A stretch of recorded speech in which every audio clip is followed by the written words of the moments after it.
जय जय श्री राधे। आप सभी को हिंदुओं के महापर्व और विशेषकर बिहार प्रांत के सर्वाधिक प्रचलित उत्सव सूर्य षष्ठी महोत्सव की हार्दिक शुभकामनाएं। सूर्य षष्ठी प्रमुख रूप से भगवान सूर्य नारायण का व्रत है। हमारी परंपराओं की जड़ बहुत गहरी हैं, अतः जितनी भी परंपराएं हैं उन सब की जड़ धार्मिक ग्रंथों में उपलब्ध हैं, पुराणों में उपलब्ध हैं।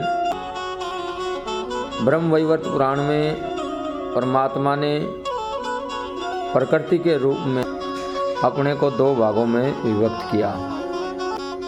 दक्षिण भाग से पुरुष और वाम भाग से प्रकृति का आविर्भाव हुआ। षष्ठी देवी का पूजन कब से प्रारंभ हुआ, इस संदर्भ में एक कथा आती है। प्रथम मनु स्वयंभू के यहाँ पर कोई संतान नहीं थी। फिर महाराज ने अपने दुख को महर्षि कश्यप को व्यक्त किया और पुत्र प्राप्ति का उपाय पूछा। महर्षि ने महाराज को पुत्रेष्टि यज्ञ करने का परामर्श दिया। यज्ञ के फलस्वरूप महाराज की मालिनी नाम की महारानी ने यथा अवसर पर एक पुत्र को उत्पन्न किया, किंतु वह शिशु मृत था। महारानी को मृत प्रसव हुआ है, इस समाचार से हर्ष का स्थान अवसाद ने ले लिया, दुख ने ले लिया। पूरे नगर में शोक व्याप्त हो गया।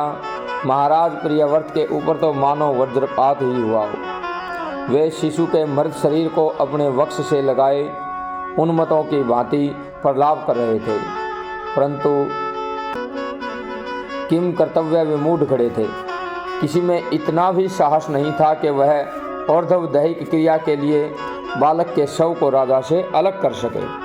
तभी एक आश्चर्यजनक घटना घटी। सभी ने देखा कि आकाश से एक ज्योतिर्मय विमान पृथ्वी की ओर आ रहा है। विमान के समीप आने पर स्थिति और स्पष्ट हुई। उस विमान में दिव्य आकृति नारी बैठी हुई थी। राजा के द्वारा यथाउचित स्तुति करने पर देवी ने कहा कि मैं ब्रह्मा की मानस पुत्री षष्ठी देवी हूँ। मैं विश्व के समस्त बालकों की रक्षिका हूँ एवं अपुत्रों को पुत्र प्रदान करने वाली हूँ। पुत्रादहम अपुत्राय। इतना कहकर देवी ने शिशु के मृत शरीर को स्पर्श किया, जिससे वह बालक जीवित हो उठा। महाराज के प्रसन्नता की कोई सीमा नहीं रही। वे अनेक प्रकार से षष्ठी देवी की स्तुति करने लगे। देवी ने भी प्रसन्न होकर के राजा से कहा, तुम ऐसी व्यवस्था करो जिससे पृथ्वी पर सभी हमारी पूजा करें। इतना कहकर देवी अंतर्धान हो गई। फिर राजा ने बड़ी प्रसन्नता पूर्वक देवी की इस आज्ञा को शिरोधार्य किया और अपने राज्य में प्रति मास के शुक्ल पक्ष की षष्ठी तिथि को षष्ठी महोत्सव के रूप में मनाया जाए, ऐसी राज आज्ञा प्रसारित कर दी। तभी से लोक में बालकों के जन्म, नामकरण, अन्नप्राशन आदि सभी शुभ अवसरों पर षष्ठी पूजन प्रचलित हुआ। इनके नैवेद्य में मीठे चावल का होना अनिवार्य है।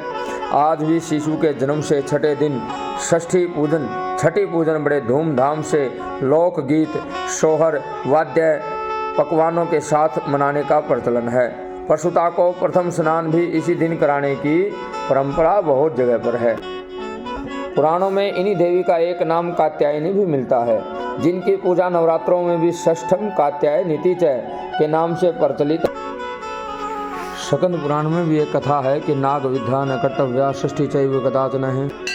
इसके प्रमाण स्वरूप राजा शकर की कथा का भी उल्लेख किया गया है। शकर ने एक बार पंचमी युक्त सूर्य षष्ठी व्रत को किया था, जिसके फलस्वरूप कपिल मुनि के शाप से उनके सभी पुत्रों का विनाश हुआ। उक्त दृष्टांत से इस व्रत की प्राचीनता भी द्योतित होती है। व्रत की विधि में बताया गया है कि कार्तिक मास के शुक्ल पक्ष में सात्विक रूप से रहना चाहिए। पंचमी को एक बार भोजन करना चाहिए। वाक संयम रखना चाहिए। षष्ठी को निराहार रहना चाहिए। फल, पुष्प, नैवेद्य, धूप, दीप आदि सामग्री लेकर के नदी के तट पर जाए। गीत वाद्य से हर्षोल्लास पूर्वक महोत्सव मनाना चाहिए। भगवान सूर्य का पूजन करना चाहिए। रक्त चंदन और रक्त पुष्प आदि से उनको अर्घ्य निवेदित करना चाहिए। कार्तिके शुक्ल पक्षे तु निरामीष परो भवेत् पंचम्याम एक भोजी स्याद वाक्यम दुष्टम परित्यजेत षष्ठाम चैव निराहार फल पुष्प समन्वित है। शरी तट्टम समासाध्याय गंधरी परमनारही के गंधादि से भगवान सूर्य की पूजा करनी चाहिए। और बिहार के अंदर इस व्रत का प्रभाव सबसे ज़्यादा बताया गया है। इसका आरंभ भी यहीं से हुआ हो और अब तो बिहार के अतिरिक्त अन्य क्षेत्रों में भी इसका व्यापक प्रसार हो गया है। इस व्रत को सभी लोग अत्यंत भक्ति भाव से श्रद्धा उल्लास से मनाते हैं। सूर्यार्घ्य के बाद व्रतियों के पैर छूने, उनके गीले वस्त्र धोने वालों में प्रतिस्पर्धा की भावना देखने को बनती है। इस व्रत का प्रसाद मांगकर खाने का विधान है। सूर्य षष्ठी व्रत के प्रसाद में ऋतुफल के अतिरिक्त आटे और गुड़ से शुद्ध घी में बने ठेकुआ का होना अनिवार्य है। ठेकुआ पर लकड़ी के सांचे से सूर्य भगवान के रथ का चक्र भी अंकित करना आवश्यक माना जाता है। षष्ठी के दिन समीपस्थ किसी पवित्र नदी या जलाशय के तट पर मध्याह्न से ही भीड़ एकत्रित होने लगती है। सभी व्रती महिलाएं नवीन वस्त्र आभूषण आदि से सुसज्जित होकर के फल मिष्ठान पकवानों से भरे हुए नए बांस से निर्मित सूप और दोरी डलिया जिसको बोलते हैं लेकर के षष्ठी माता और भगवान सूर्य के लोकगीत गाती हुई अपने अपने घरों से निकलती हैं।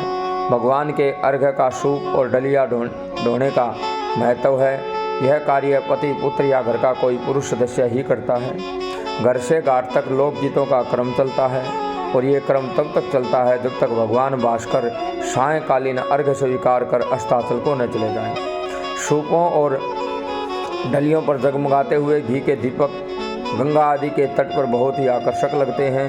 पुनः ब्रह्म मुहूर्त में ही नूतन अर्घ सामग्री के साथ सभी व्रती जल में खड़े होकर के हाथ जोड़े हुए भगवान भास्कर के उदयाचल आरूढ़ होने की प्रतीक्षा करते हैं। जैसे ही अक्षितिज पर अरुणिमा दिखाई देती है वैसे ही मंत्रों के साथ भगवान सविता को अर्घ समर्पित किए जाते हैं।